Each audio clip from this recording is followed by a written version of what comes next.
It is time for me to unveil the first topic to discuss.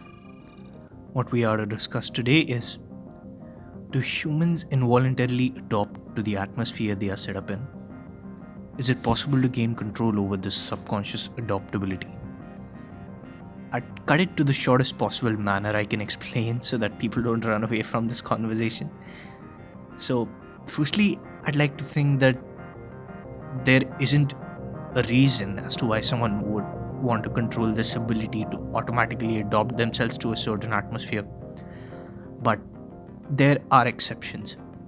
I'd say that maybe there are certain atmospheres which aren't acceptable. Since the subconscious mind feeds onto the surroundings which the conscious mind may ignore, let's assume a man working at an office where everyone but him is addicted to smoking.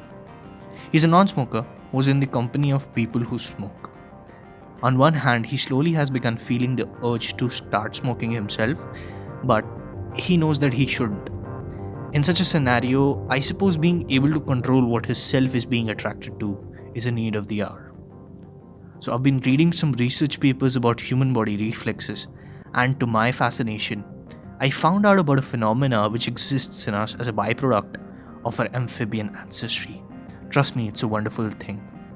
It's called the dive reflex. You can Google it. It's a very amazing mechanism in our body. You can just read about it. You'll be fascinated, I guarantee that. So it goes like, if we immerse our face in ice cold water, we activate a certain mechanism which enhances our body's respiratory pattern. I won't go into so much detail, but that goes to show that maybe there exists a backdoor mechanism in our body to cheat the system out, right? Learning about this mechanism, it made me think, it made me actually wonder that I don't know how many miracles does this human body have, and how many are we yet to discover. So I say we dig in and find out the mechanism for this case. However, I'd prefer to keep meditation out of this, because that is a manual process which takes its own course of time, and certainly backdoors aren't something like that. So people could still argue on the validity of this topic that it's society that shapes a man. But to be honest, it's a loop. A man forms a society and then the society shapes a man. I'm not questioning the society vaguely. I'm just out of the opinion that if and when required, instead of letting the society shape us, we build our own reasons with proper logic, and enough logic actually, to defend our personality and traits. You see, we are already at the odds of it because most people wouldn't agree to this mentality. Blame it on the fact that we are social creatures and nobody could change that.